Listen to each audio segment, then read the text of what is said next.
نحمده ونصلي على رسوله الكريم أما بعد فأعوذ بالله من الشيطان الرجيم بسم الله الرحمن الرحیم۔ آج انشاءاللہ تعالی ہم پڑھیں گے اور سنائیں گے فضائل سورت الفجر، یعنی سورت الفجر کی فضیلت۔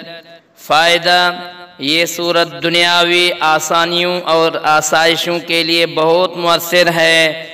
ایک قول کے مطابق یہ سورت مسلمانوں کی حوصلہ افزائی کے لیے نازل ہوئی، اور یہ بات ذہن نشین کرائی گئی کہ مال کی فراوانی اور مال کی قلت اللہ تعالیٰ کی آزمائش کے دو رخ ہیں۔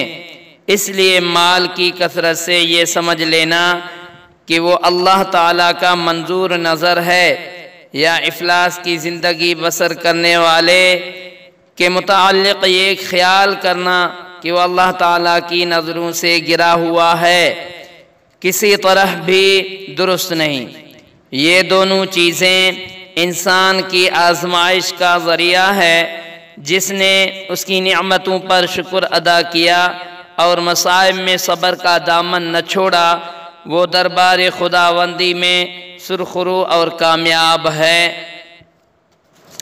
نمبر ایک روایت میں ہے کہ جو شخص سورت فجر کو ذو الحج کے پہلے 10 دنوں میں پڑھے گا، اس کے تمام گناہ معاف کر دیے جائیں گے، اور اگر کوئی شخص اسے ذو الحج کے پورے ماہ میں پڑھتا رہے تو اللہ اسے قیامت کے دن خاص نور عطا فرمائے گا۔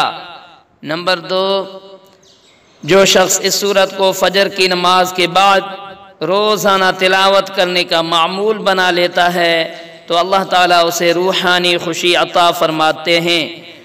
وہ دنیا کے غم اور تفکرات سے ہمیشہ بے غم رہتا ہے۔ سبحان اللہ۔